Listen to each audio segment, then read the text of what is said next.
Hey, it's Ken Rakowski from Metal, and every week we do something called the Metal Connect, where we meet with one of the prime speakers that we had on the Metal show. And this speaker is somebody who's come to Metal for the last, about maybe 8 years. He always 10, talks actually. about what's going on in the finance, fintech, and future. Finance, fintech, and future. Get all the Fs? Got all the Fs there. Those glasses are a new prop. He's just wearing those. There's probably no lens in there at all, by the way. Brett King, who's in New York. I initially met him when he was in Australia. He was represented. Were you represented by O2? Correct. Yeah, O2 represented. You remember that. Yeah. And he is today going to kind of riff. We're going to go off on all kinds of different directions. Since he did, of course, really focus on the banking industry, I do want to touch upon that first. Because if anything, the banking world, Brett, it is in turmoil, isn't it? Banks suck too. Well, let's first talk about the turmoil. What has COVID done to the banking industry? Well, the biggest problem we've got with the banking industry generally is that if you look globally, the banking industry hasn't really solve the problems of poverty or financial inclusion, sufficiently. And so on a broad basis, the biggest problem you've got is that even in the United States, 25% of households still are underbanked or unbanked. And so the primary mechanism for banking, historically speaking, has been access through a bank branch. And you can't do that during coronavirus in places like New York and LA safely, and so that's already providing an issue with you getting access, like for example, walking with a stimulus check and banking that. But of course, a large portion of the US population don't have access to even those basic banking services. In the past, they get paid with checks and they have to go to a check cashing business. Those are all closed right now. And so, for the average American right now, probably, let's say 40% of Americans, there's real issues with the continuity of their finances because of the disruption to banking by coronavirus. That's even avoiding the whole issues of the fact that we still use signatures on pieces of paper to access banking. We use checks. Yeah, it's insane. It's insane. 2/3 of the world's checks are written in the United States. That's a pain in the ass. And especially when you get behind one of them at a Costco. Okay, so this is open to you guys to ask questions. Brett's background is he literally has become the authority in the banking space. He's pivoting a little. He wants to talk about futuristic stuff, which is cool. But I think anytime he starts to go in the fast lane of finance and banking, he goes hyper speed. And let's go on that path right now. If you look at global banking, you talked about the unbanked. And that's one of the reasons why cryptocurrency, specifically things like Bitcoin, really work well, the unbanked. So let me give you an example, everyone. So you want to do a money transfer. So any type of money transfer through a Western Union or anything that is a remittance organization, that before Corona, it might even be higher now, did a $500 billion a year in fees. Get that number. And so if I wanted to send, let's say $100 from the United States to somebody in Mexico, this is how it works. I go to a Western Union, they're going to take their fees out. I don't know what their fees are. They're 10 to 20%, Brett? Yeah, probably about $8 for a $100 transfer. Okay, that's 8%, under 10%. So now let's just say $10 is taken out of that $100, or if I've included it, that's fine. So $100 gets down to a money transferring location in Mexico, a little bodega. And what happens is your relative or friend goes to get that $100. They get there. There's a chance that they may not have the cash. So what they do is they go, hey, take anything inside our store that's worth that $100. So what do they take? Is something like a toaster. And now they have to go sell that toaster, which they're only probably going to get $60 for, to find a way to get cash. That's how the unbanked works, everyone. It's a horrible process. That's why it's so damn broken. That's why something like crypto is so interesting, because it's point to point and all those exchanges are gone. So tell me, did I describe the right world? Is that accurate, Brett? That's part of it. Hey, do me a favor, Brett, turn up your gain on your mic. You're low. Okay, let me do this. Is that better? You Let can me put that see. little raccoon back on your mic. Audio settings. Audio settings. Oh, here we go. Input level. Is that better? No, now it's, Testing 1, 2, 3. there you Not too go. hot. Yeah, there you go. Try it Okay, out. good. All right. All right.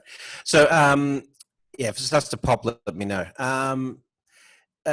Yeah, well, there's a couple of issues. The remittance business is obviously a bit of a rort, and that is because, the only way to get money from one country to another is through the banking system, through correspondent banks or through banks. If you don't have a bank account, you're using an agent to do that for you, to, transfer that money. For most of us, we probably have bank accounts, and we could probably just do a wire transfer, a TT, a wire transfer to another country. Now, of course, we get charged. We may get charged $80 or $40 for that wire transfer. But for average population that doesn't have a bank account, what do? You go to a money remittance organization like Western Union or MoneyGram or these organizations. You pay a fee for that, right? And they charge you a huge amount of fee. The unbanked, and Jeff asked a question, why are so Americans without access to a bank? I'm going to get to that. But for the unbanked in the United States, they pay up to $800 a month in just processing fees to cash checks and pay bills through these agents because they don't have access to a bank account. And so there's a lot of money made on this handling of money for people who are unbanked. You have entire countries like the Philippines and Indonesia with massive remote workforces. And this represents, in the Philippines, I think it's about 30% of GDP. It could be much higher than that, actually, that comes from foreign Philippines workers working overseas. That all goes through these remittance agencies. So that's a big structural problem for the poorest people of the world. Now, why can't we send money like we do an email or a text message? That's the question at hand right now, because primarily, the banking system hasn't modernized, and B, there's very low incentives for banks to change that. Now, you do have fintechs coming into the space. Abra using Bitcoin and blockchain to do these transfers. You have TransferWise, which is the largest fintech in the transfer space right now, a unicorn, soon to be a decacorn. Doing pretty well out of the, originally started in the Netherlands, but based in the UK now. So big news. But the big question, I'll get back to Jeff's question here, because the obvious answer to this would be make sure everyone gets a bank account, and then they could use mobile banking to transfer this money easier.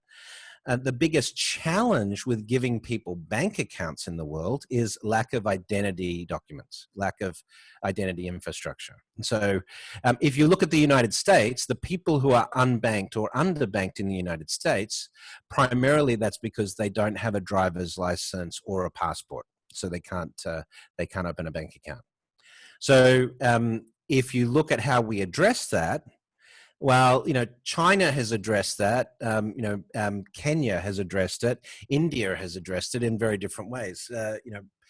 China has given everyone a mobile wallet, and they use facial recognition on a national database to guarantee there's no identity theft. But by the way, Brett, I got to tell you, I interviewed one of the guys from Ant, which is Alibaba. Ant's phenomenal. Largest privately owned company in the world, incidentally. They manage $150 billion. Yeah. That's just a mind-blowing number. No. They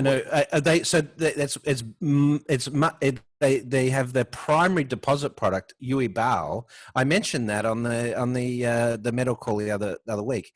They at their peak, they had $300 billion of assets under management in that single savings repository. The West, we call it a mobile money market fund because we don't know sort of how to classify it. But that's twice the size of the next largest savings pool in the world, which is JP Morgan Chase's U.S. Treasury bond fund. Right? And then if we talk about really innovation, and you've experiences, I was in Kinshasa. And I remember getting in a taxi, and they asked, how do I want to pay for this? And they asked if I could do M-Pesa. Yeah. And I go, what? And basically they came up with a cryptocurrency or a mobile currency before anyone, and that's Safaricom. Correct. So, M-Pesa, M-Pesa is huge. You know, and this is where it gets really interesting. Prior to M-Pesa, 20% of the Kenyan population had a bank account. Now, 99% of the adult population has a bank account. Well, a value store. It's not a traditional bank account. It's a value store, mobile money value store, and 40% of Kenya's GDP goes through that. But the side effects of that have been pretty significant. M-Pesa agents that handle the cash in and cash out, these guys have had a 300% increase in their sort of basic salary and day-to-day revenue for their businesses, small businesses. Farmers are able to trade their goods in real time using mobile money, using mobile phones. So it's completely changed the way they access marketplaces. On average, Kenyans are saving 25% more than they did prior to M-Pesa coming along. That means they get greater access to credit. I mean, it's a game changer. But before M-Pesa, only 24% of Kenyans had a bank account. So this is huge. India put in place the Aadhaar card, a national ID program, over the last few years. Modi was originally against it, but what they were able to demonstrate, the Reserve Bank was able to demonstrate that their attempt to put branches in rural areas in India had failed in creating financial inclusion, because even if people could get to branches in India, they didn't have the identity documents to open a bank account. So the National Identity Program has been in India has been the fastest ever change in financial inclusion in the world history. 800 million people got their first bank account within the first year of Aadhaar launching, because Aadhaar has a basic bank account built into it. So massive change. So if you want to give everyone in America a bank account, you have to change the banking laws, Patriot Act and so forth, the CIP program, in terms of its requirements for getting access to a bank account, or you have to introduce a mandatory national identity program, either one of those two things. So guys, if you got a question, sorry, go ahead. If you got a question, put it inside the chat.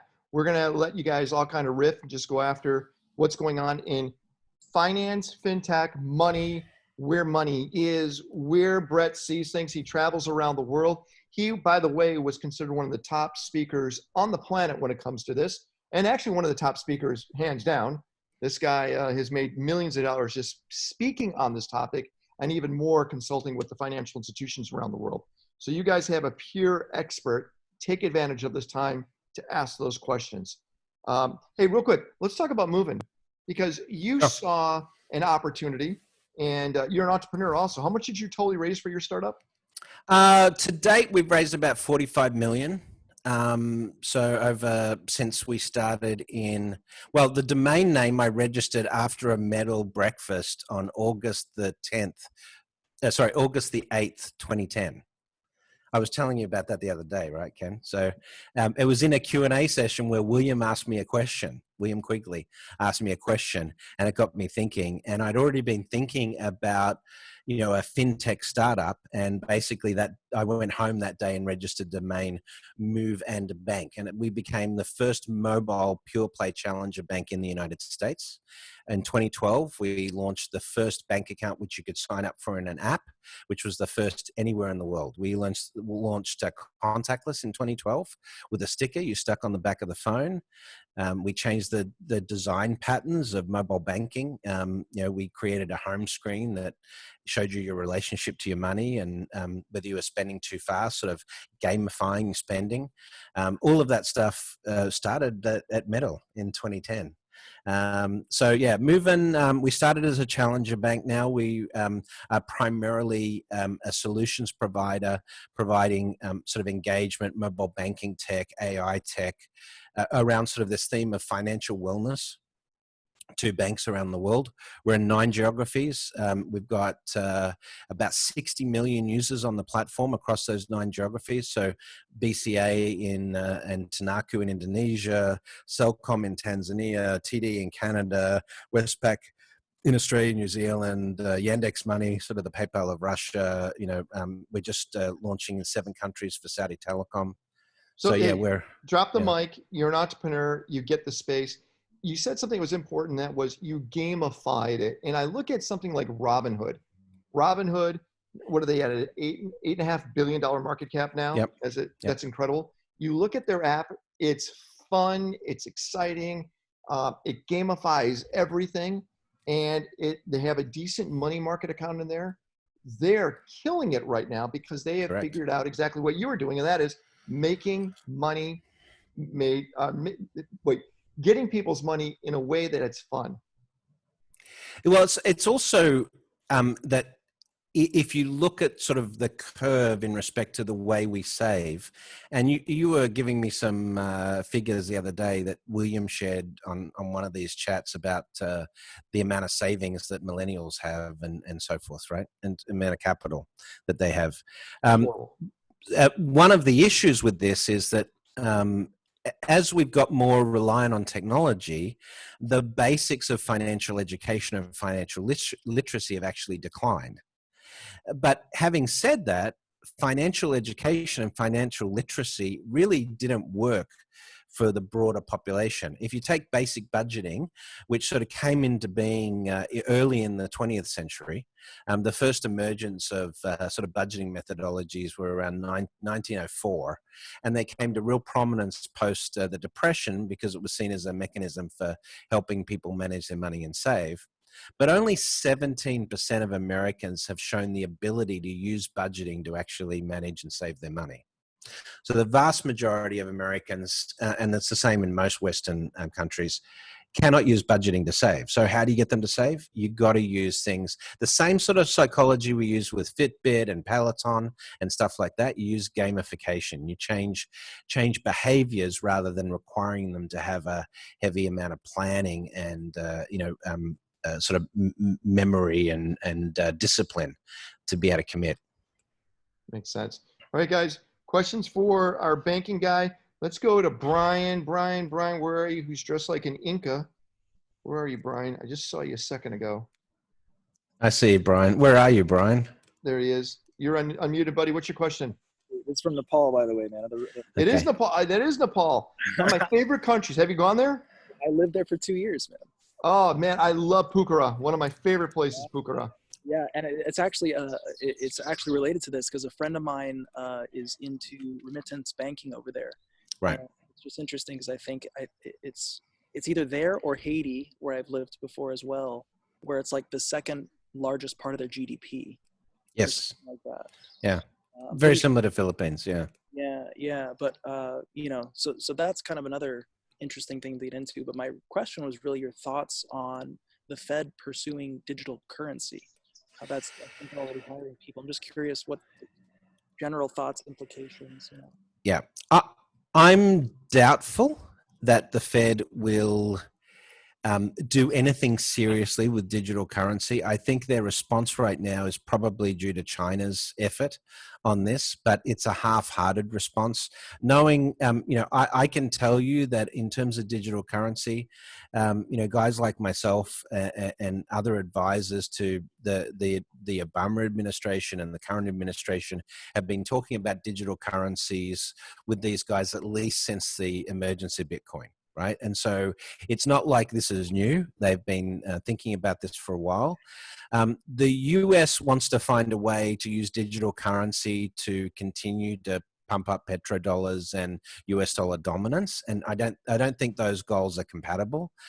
China, one of the reasons China is pursuing, digital currencies is try and weaken the reliance on USD for trade, right? So, that's they haven't been able to do it with getting people to switch to yuan for major trade, but by switching to a digital currency and by sort of making commerce and trading across border, digitally geared, then it's much easier for them just to embed the digital currency in the transactions. You can do real-time, exchange and all of those sort of things. So it's the underlying mechanism, but you don't necessarily have to hold Chinese digital yuan in that. In the Chinese fairly well along with this. They're in trial in about 20 cities in China right now. They're using it right now for things like access to healthcare services and things like that, trialing it on a small scale before obviously thinking about going more broadly. But you have to say, well, why would a government pursue digital currency? And there's a couple of there's a few very good reasons for that. One, you can't counterfeit it because it's traceable. You can see all of the activity. You can track the history of a single unit of the digital currency over time and where it's passed through specific wallets. So you could track down criminal activity very easily. You could identify that. You could also tie identity much cleaner to the use of currency, and so you could ensure that someone had a verified identity before they could transmit or use the currency. So there's a whole lot of benefits operationally to this. You could tax people in real time based on the digital currency. There's things you could do with digital currency that make a ton of sense. And so if you were to sort of step back from the problem and say, what is the function money carries for the economy? Primarily, it's about having a value exchange mechanism that people agree on. That's how money emerged. Prior to that, we used to have bartering systems, and we would have coins that would be minted in each major town or village. But ultimately, the reason for creating centrally backed currencies was to create a common system of value exchange that everyone could get behind. And if you were trying to create a currency today, you would have to you would look at, say, the world's commerce systems, and you would say frictionless cross-border transactions should be a primary element of design. So whenever you have foreign exchange and you have to exchange from one currency to another, it adds friction into the process. And Forex, just like remittance, takes a huge chunk of money out in terms of transfer value as well. So eliminating that friction would be a central tenet of what you would build into money if you were reinventing it today, as would the ability for criminals not to be able to use it illicitly, for you to be able to trace it. So if your money was stolen, you could trace where it was and get it back. All of those things can be done with digital currencies in a way you can't do it with the greenback or physical currencies. And it also doesn't make sense to have geographically based currencies limited by geographies either so much in the world that we're moving to. It makes much more sense to have value exchange mechanisms that are globally accepted and not controlled by one central bank, for example, in terms of its value. So that would be sort of a true system of value exchange. Sorry, what's that, Brian? Isn't it kind of going the opposite way? Because I kind of had two follow-up questions. Is one, would they attach it to a gold, in terms of a value? And two, isn't it kind of a power incentive to not have it easily exchanged because of, the value of US dollars inside the US versus the value of US dollars outside of the US, which is a big part of the problem now, trying to pay off loans while their currency collapses? Well, there's two elements. One is we're talking about, how people see the value and whether the value is volatile. And so volatility is a key problem. Even though Bitcoin has sort of stabilized a little bit, clearly Bitcoin is more of a speculative artifact these days than a currency. But you don't want volatility in a currency. You don't want to be like, digital equivalent of Zimbabwe's currency. So you need stability. So that's why we talk about stable coins, right? Or and these being tied to a basket of currencies. And this is what originally Libra was intended to be like, but they screwed that up because they put Zuckerberg as the poster child for it. But that's another conversation. Asim just asked whatever happened to Venezuela's Petro. They just had a hard fork of the Petro today. So that was an interesting, I don't know what that sort of means for that, but it is still around. But if you were going to redesign money today, you'd want to design something that was frictionless, cross-border, was traceable, would eliminate money laundering, and was low friction and couldn't be stolen by someone who tried to compromise your identity. They would be some of the values. And so if you look at that, it doesn't look like a US dollar. It looks much more like a digital currency. So it's highly likely, whether it's the Chinese yuan or some sort of other approach, as long as you can generate enough people using it to buy stuff, that it generates a trust factor from a value exchange perspective, then there's no reason you couldn't compete side by side with fiat currencies. All right, guys, we're on with Brett King, who's right now in New York. So I know it's late over there, a little after 10:30. So thanks a lot for doing this, Brett. I really do appreciate it. And guys, around the world, you have questions. I want you to pop them inside the chat right now so you could ask those. Let's go over to Peter's question. Let me go pop on Peter, what do you got for Brett? I'm curious as to where fraud mitigation and identity theft protection, those kind of things are going in the future. Not so much about, ideas about what it could be, but is there anything, that's actually standing out at the moment that would be, a potential, big player in that kind of market, and any technology, any company or anything like that? Ken referred to Ant Financial earlier. So Ant runs, 3 of the largest fintechs in the world. They run Alipay, obviously. It's the largest wallet ecosystem in the world. By the end of this decade, they are planning to have at least 3 billion people on that ecosystem.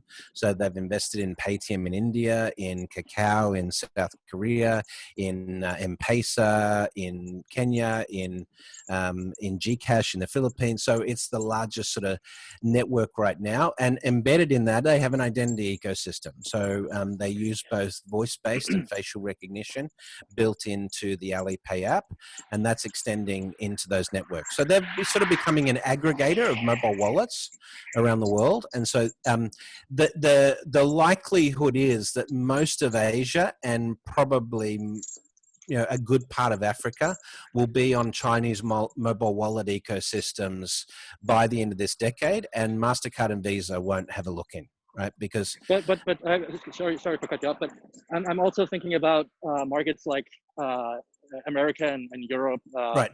Not necessarily just the emerging markets, but, no, I understand. Yep. So the biggest problem you've got in, the reason they can do that in the emerging markets is because it's greenfield, right? So they're coming in, they've got a better proposition.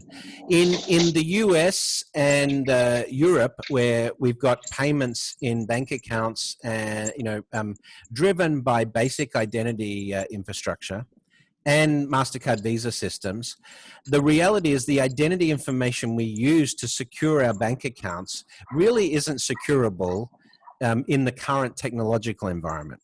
So a social security number, you can't make it so people can't steal your social security number. You can't make it that people won't find out your date of birth or your mother's maiden name or your address anymore. Those types of data points that we use currently to underpin someone's identity are easily stolen. That's why identity theft is booming. Now, even if you tokenize that identity, someone can still pretend to be you if they get enough adequate information. They can go into another bank that you don't have a relationship with, or a card provider, and open an account in your name. They can use that then to do things like ACH fraud and build up, potentially get credit cards in your name and so forth. So without us addressing the underlying infrastructure of identity, those identity problems, that identity theft will not go away, right?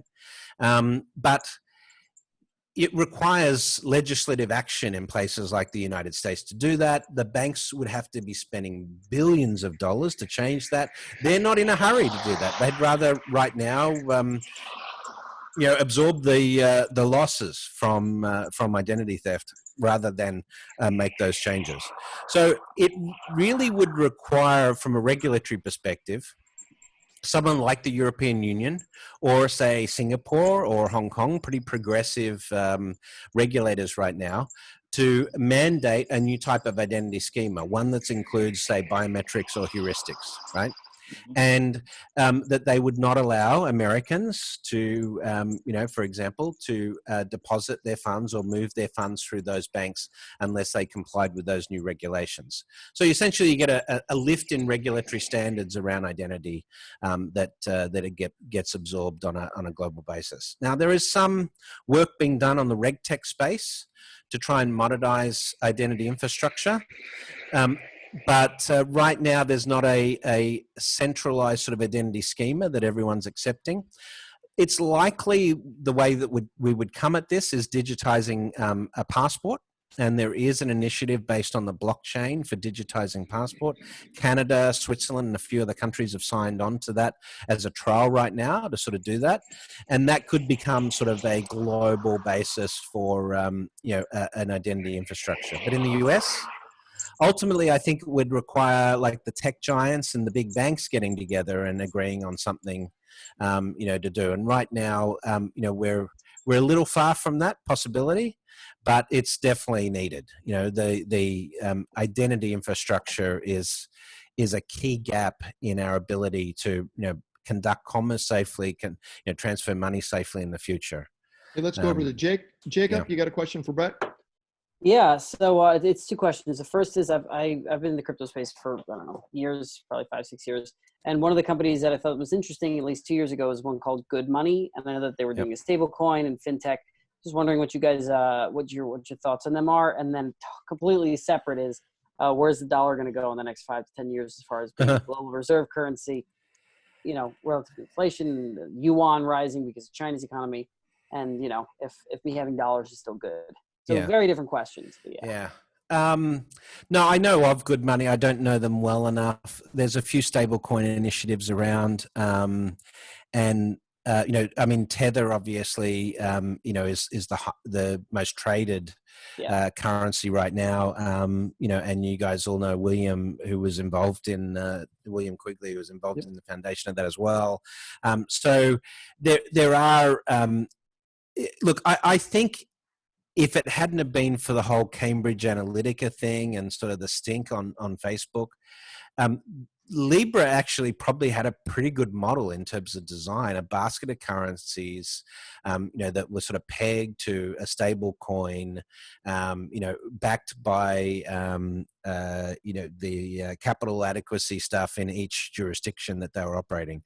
That is a pretty good model. It gets buy-in it gets central banks not feeling like they're a threat. It looks more like an exchange model than something that's competing directly with fiat. So there are some models out there that I like, that I think, because the problem with the whole crypto space initially is, and I've worked for years with guys like Charlie Schramm and some of the guys who started, very early in the Bitcoin exchange world. And a lot of these guys wanted to create this decentralized system to destroy central banks. That was part of sort of the ethos of the early crypto guys. Now, it's changed since then, obviously, but central banks have always been wary of crypto. I mean, it was only just this week that Gemini and Coinbase got their first bank accounts with a major US bank, Chase. I mean, that's 12 years after. I think they were using that one in San Diego for years. Yeah, so there was one in San Diego, and Silicon Valley Bank did some crypto custody and stuff as well. But most of the banks didn't touch it because the regulators had told them not to. Mm-hmm. So that's the one side. The second piece about the dollar dominance. Obviously, China it has got a big objective to undermine the dominance of the US dollar, but there's a couple of things that could affect that either way. One is that the US economy is on a longer term basis looking less and less competitive and less stable. Part of this is the massive inequality that's in the US, and the fact that you have a declining middle class.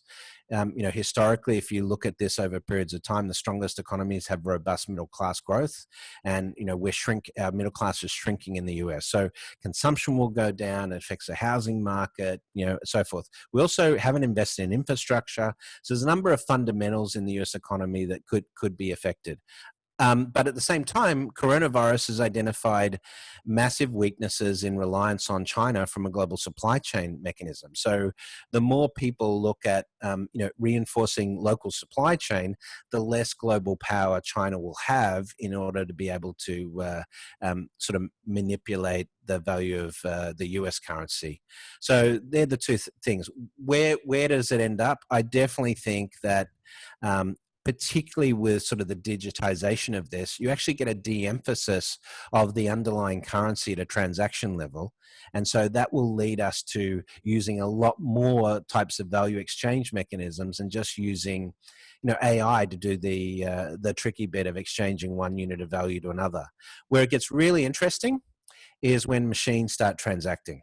Right. So when you have AI to AI transactions, that's when all bets are off. That's when I don't think fiat currency, makes sense in that world. And you have the opportunity for the dominance of digital currencies to emerge. Which digital currency will be dominant? Well, it probably hasn't even been created yet. But yeah, that's when all bets are off. And so certainly by 2025, you're going to start to see things like delivery robots that can negotiate their own rates on the fly with a competitor, with an API that's. That's more of a DAO type environment. You're talking about more of a DAO. Yeah. Yeah, I heard that about Uber type things where a ride sharing car could figure out and negotiate with you, and then it could figure out when it needs service and where to park more efficiently and how to use it. And it basically just runs itself as its own self-sustaining business. Yeah. And who owns, how do you get a self-driving car to sign its own signature card at a bank branch, right? Well, but again, Brett, why don't you explain what a DAO is and how that really kind of talks about the future? So you guys might have heard of, there was an initiative created some time back to create an a distributed autonomous organization, right? And so this was essentially a business that didn't have any executives, didn't have any management. The business was run through contracts on the blockchain, but the management of the business in its entirety was essentially run in a code base.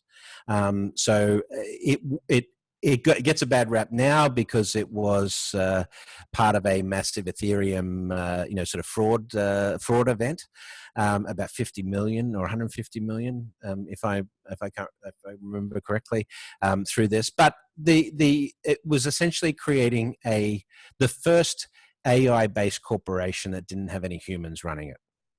And for the purpose of acting as a marketplace to execute contracts on the blockchain.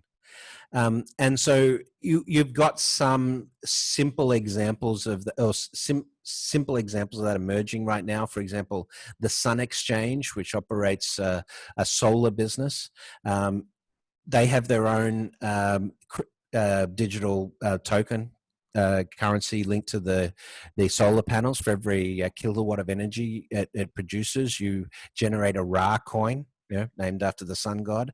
And for every new solar panel that's deployed on the network, it's done essentially when enough Ra coins are built up to pay for the new solar panel. You can invest in that with Bitcoin or USD. It's highly automated, and all the assets. With that, it also negotiates. Correct. So it negotiates the sale price of energy to grids and so forth. And it's they've deployed this in Africa. They've deployed it in the Middle East. It's a pretty interesting model. But everyone, you have to understand, this entity has no jurisdiction anywhere. Correct. Yeah, it doesn't. It's not a country. No country owns the corporation. It's purely based in code. So you've got no directors you can fire if it does something illegal, or jail. You can't stop it from operating under country's laws because effectively you could probably try and take the DAO to the World Court. But this is. When it comes to money, when it comes to business, when it comes to commerce, the internet is fracturing geographical jurisdiction and management of information and data, and companies are increasingly just data. And people understand that this DAO. Let's just pretend Brett and I create a DAO, and we tell the DAO that its function is to mine. That's all it does. It mines, and it's mining block or Bitcoin. And we also tell it that when it needs more mining capability, we tell it to go off and buy more server time, either AWS or it buys its own racks, whatever it is. Its function is to mine, but it also its function is to pay Brett and I something based upon how much it sells. But this DAO could determine that mining is more important and not pay us anything because its primary function is to mine. So its intelligence level is to literally allow the DAO to continue to grow. Correct. It's to stay alive. So this entity by itself lives even more than the individuals that gave it code life. So think about it. It's like the Matrix all by itself. This exists. So it's like a virus. Yeah, Brian, you're right. It does sound like a virus. But these exist. And by the way, these also exist in places that are like inside Instagram. Yes. DAOs live in Instagram where they pop up a store. If a store doesn't work, it pops up another store. It closes itself down, repops itself somewhere else. A lot of this is happening, and it's pretty crazy. But like Brett said, it has no jurisdiction. Hey, Ken, do you know David Orban? I do. Okay, so David's probably one of the world's experts on DAO and those sort of things. Has obviously advised Singularity University and a bunch of others. He worked on the DAO. So if any of you guys have sort of questions about this, definitely friend him on Facebook. I need to get a hold of him. Good idea. Yeah, I can reintroduce. Yeah, reconnect me with him. Hey, Yeah. Jacob, thanks a lot. Let's go over to Noor. Noor, I am unmuting you, buddy. Guys, I really appreciate your patience on me unmuting you and muting you. It's just some of you guys have a lot of background noise. Noor, what's your question, buddy? Hey, Brett. My question was, how does the organization manage the deposits that are made? And is the deposit FDIC insured or something similar in other countries? For Movin? Or for anyone? For the company that you for Movin. So we didn't have an FDIC license. We used a bank partner to take deposits. So that was a bank in Kansas owned by an ex-Google guy. It's called CBW Bank. Stands for Central Bank of Weir. Guy left Google, made his money in the early days out of Google, and went and bought a bank to sort of build an API layer around it. He now essentially does a lot of foreign remittance work based on APIs. It's pretty clever. Very interesting sort of risk profile management on that stuff, which was great. And they were a good partner for us. We've since merged our consumer business with Varo Money. And we're providing tech to Varo Money to deploy that. Varo right now is using a couple of banks to do FDIC deposit taking, but they have been awarded a charter. It's not completely operational yet, but they're in the process of doing that. When we started back in 2011 with our first debit card, your only option was to buy a traditional bank, take the branch network and everything. There's no such thing as a digital banking license in the United States. So you have to buy a bank with branches. You were required to keep those branches open because of the Community Reinvestment Act, a law in the United States. And then we could have stuck the digital bank on top. The cost of doing that, including capital adequacy for a basic bank, would be about 20 to 30 million bucks, right? So as a fintech startup, that's not a really viable strategy in the United States. You don't have to do that in other countries. You can get an e-money license in the UK and start off that way. And then once you build some critical mass, you can get a fintech banking charter. The fintech banking charter in the US that was proposed by the OCC was shot down by the New York Fed. They took the OCC to court. You never have that happen in any other country in the world where one regulator sues another regulator to stop them from innovating, but that happened in the US. So the only path in the US right now is either acquiring a bank or going through the license process with the Fed and the FDIC. That licensing process, whether you buy a bank or you start from scratch, takes about 2.5, 3 years. Whereas you can get a fintech charter in Hong Kong and generally get it approved for preliminary approval, or say Australia or Singapore, in about 90 days and be operational in 180 days. So, well, Norm might be asking for a purpose too, because he would like to launch something in Afghanistan, his home country. So, Yeah. what you could do, you could either launch a bank in a jurisdiction that has a fintech charter, and then get and use that international fintech bank to then get a license in Afghanistan, or you could raise money and buy a bank. Right? I can't. I don't know how many banks are in Afghanistan right now, but you could probably go in and buy a bank, and use that. The ability to take a deposit is, generally speaking, in most of the world, that deposit taking function is restricted only to banks under some sort of Bank Holding Company Act. There's a few exceptions to that, such as the e-money license in the UK, but generally, to take a deposit, you need to be a chartered institution. Now, the other thing is you can rent a chartered institution, like you would with Amazon Cloud, where you run your computing power in their cloud, and you don't have to buy your own computers. You can essentially do the same thing where you partner with a bank, but that requires them to have the technical capability to handle that sort of a partnership, having an API structure and things like that. You could probably do a partnership with a bank to act as a correspondent banking partner or sit on top of them, but their ability to connect with you technically becomes the constraint. Okay, let's So go. just like, Go ahead, Norm. Go ahead. So like a conventional bank, is the deposit that is made into that account reinvested? Well, there are certain rules around that. So the capital adequacy rules are generally how you have to manage deposits and what percentage of your deposit book you can use for lending to other customers. That's traditionally how banks used to manage a banking business. They'd take deposits, they'd lend it out to someone else, and then make margin on it. But that's changed in recent years, because now you could go to the market and get money cheaper than taking it on deposit, for the purpose of lending. There are, lenders that supply money to banks to lend to their customers. So that's required laws changing around Basel II, Basel III, around capital adequacy requirements, how much of the deposits you must keep at any one time in case depositors come and ask for their funds all at once, like you're preventing a run on the bank, essentially, which depending on which jurisdiction you're in might be 10% or it might be 40% of your deposit base. All right, let's go to Thank you, Brett. Asim. Wait, am I hearing call to prayer right now? It sounds like it. Awesome. It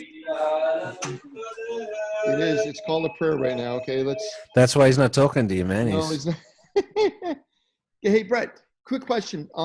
Let's just say I do an event in Singapore, and I get paid in Singaporean dollars. How do I go through a process to get that converted to US in a way to where I avoid as many fees as possible?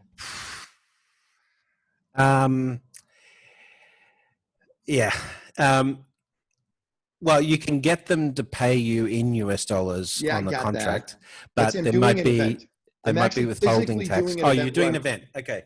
Well, you set up a corporation in Singapore, you get a local bank account, and you have a external shareholder, which is a foreign company. Now, you will need a Singaporean director, but you can still once you got the Singaporean bank account, doing transfers gets you, and you've got a Singaporean company that has a relationship with an offshore company. You can do wait. Let's try this even simpler. Lon Ray, who's right there, he goes and does a speaking event in Singapore, and he makes a ton of Singaporean dollars. He wasn't paid in US dollars. It's a one-shot event. He's not going to live there. He's not going to do anything. And he wants to go back to the United States. How does he convert that? If he gets paid in cash, you mean?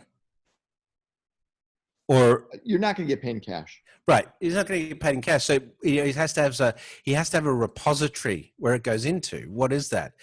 You can get Singaporean dollars sent to a US bank account as long as the US bank you have supports multiple currency accounts. So yeah, set up a multi-currency account and get them to send to Singapore.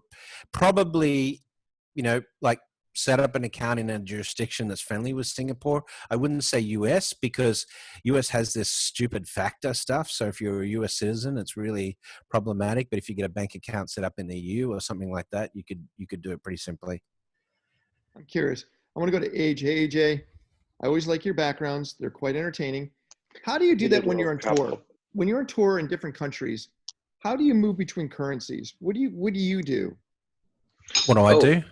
Oh, AJ, what do you do? Brett, you're welcome to come on tour with us. No, for you sure. do it.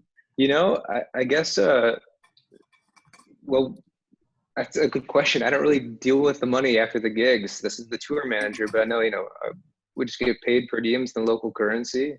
But we're really pretty much just touring, European Union, America, Canada, and some Mexico and some Latin places. We haven't really gone to too many other locations yet.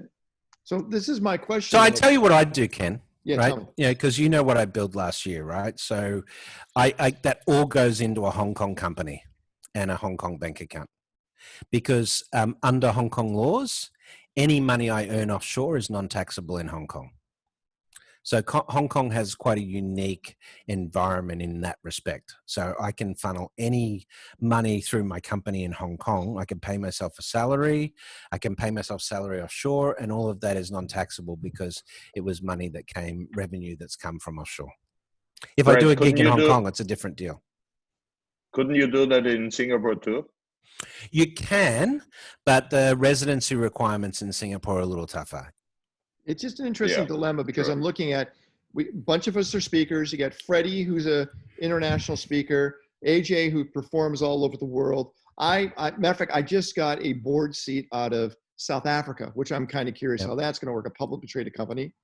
Tell me, if we have Tether, which is a stable coin pegged to the dollar, isn't there some way to do a real-time conversion from that currency to Tether to the other currency one on the other side? Is there a way to put that inside an app?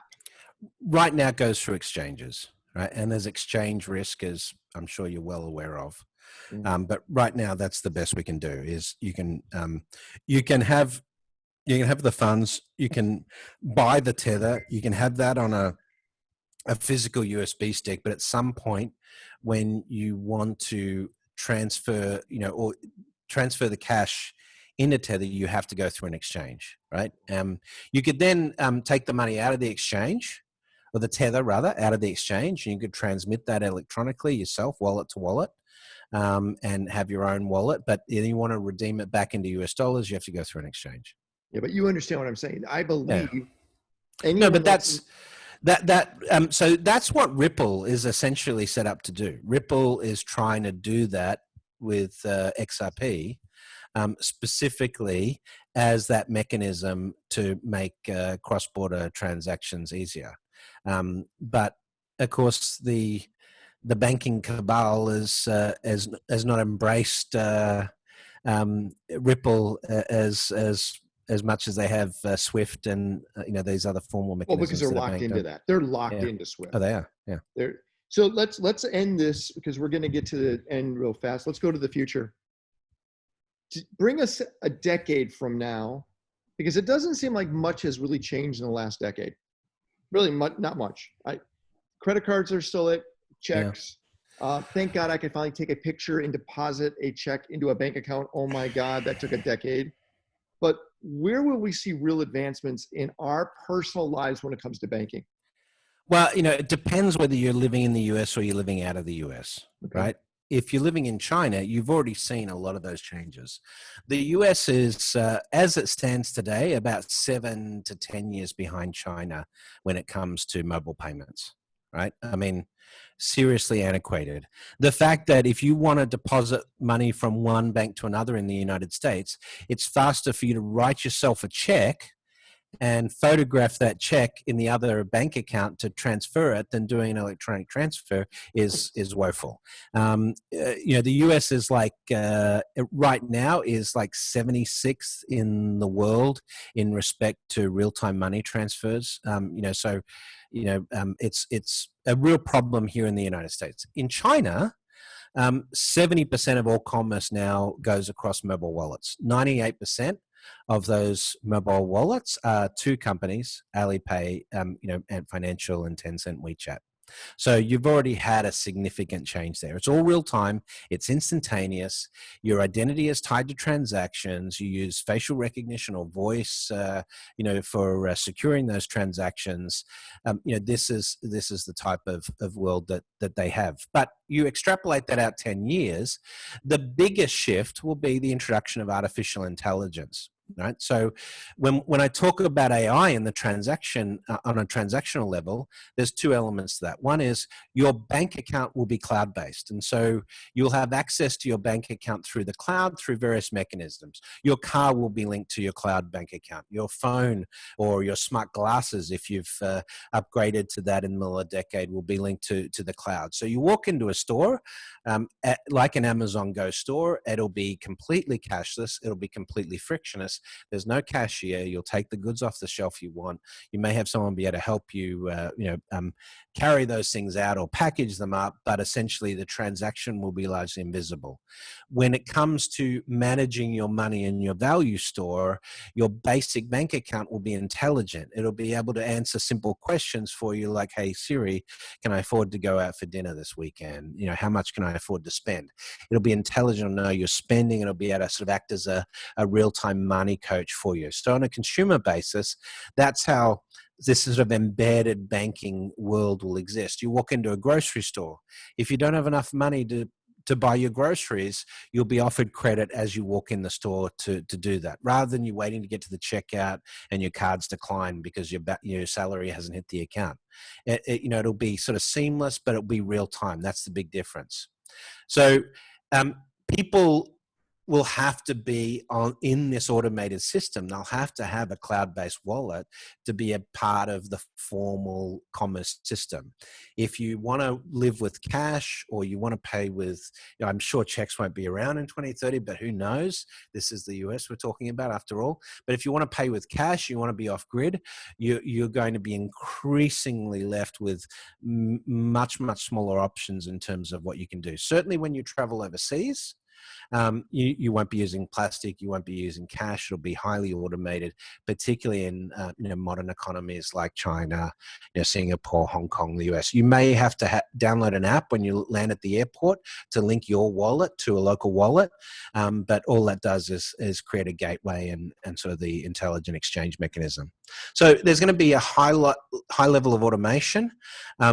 But I call this embedded banking or ubiquitous banking. That the core capabilities of banking, which are three: the ability to safely store money, the ability to safely move money, and the ability to access credit. That will all essentially be embedded in your world in real time, and you'll be able to access that on a utility basis. So the brands of banks and financial providers will sort of disappear underneath that.